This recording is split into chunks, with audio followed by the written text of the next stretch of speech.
দেখে তো একটু আগে আমি চিংড়ি মাছগুলো দেখিয়ে নিয়েছি। চিংড়ি মাছগুলোকে আমি ভালো মতো পরিষ্কার করে নিয়েছি। আজকে চিংড়ি মাছ ভাপা বানাবো।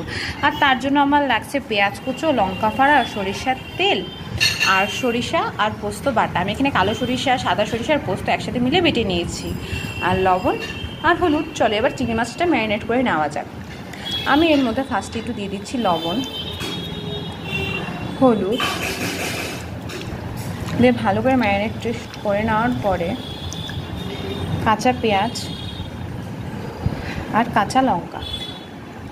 কাঁচা লঙ্কাটা একটু বেশিই দিব, জিনিসটা ঝাল ঝাল হলে খেতে খুব ভালো লাগে।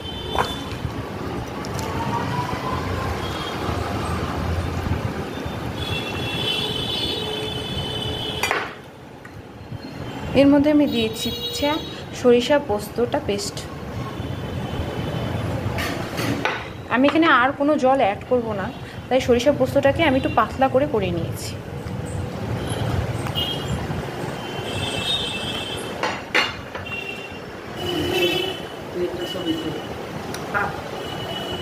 আর একটুখানি সরিষার তেল আমি উপর দিয়ে দিচ্ছি, আর অল্প একটু রেখে নিলাম। যখন আমি এটা ভাপে বসাবো তার মধ্যে আমি অ্যাড করে দিব। চলো এবার ভাপে বসানোর ম্যারিনেশনটা করে নেওয়া যাক। আমি ভাপে দেওয়ার জন্য একটা টিফিন বাটি নিয়ে নিয়েছি। আমি এখন এটাকে সুন্দর করে এটার মধ্যে ঢেলে নেব। এই দেখো, আমি জিনিসটাকে টিফিন বাটিতে ঢেকে নিয়েছি, আর উপর দিয়ে একটু লঙ্কাগুলোকে ঠিক করে নিচ্ছি।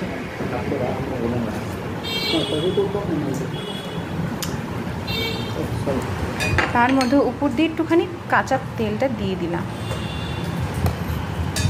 এখন আমি টিফিন বাটি ঢাকনাটা ঢেকে নেব।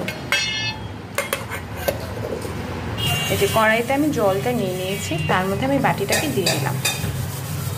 ঠিক আছে, আমি ঢাকনিটা দিয়ে ঢাকা দিয়ে দিলাম। গরম ভাতের সাথে এই চিংড়ি মাছের ভাপাটা খেতে অসম্ভব সুন্দর লাগে। আমি এখানে 10 মিনিট এভাবে রেখে দেবো, 10 থেকে 15 মিনিট। 10 থেকে 15 মিনিট হয়ে গেছে। এখন আমি সেই ভাপে চিংড়িটা উঠিয়ে নিব। চলো তোমাদের সাথে চিংড়ি মাছের ফার্স্ট লুকটা শেয়ার করি।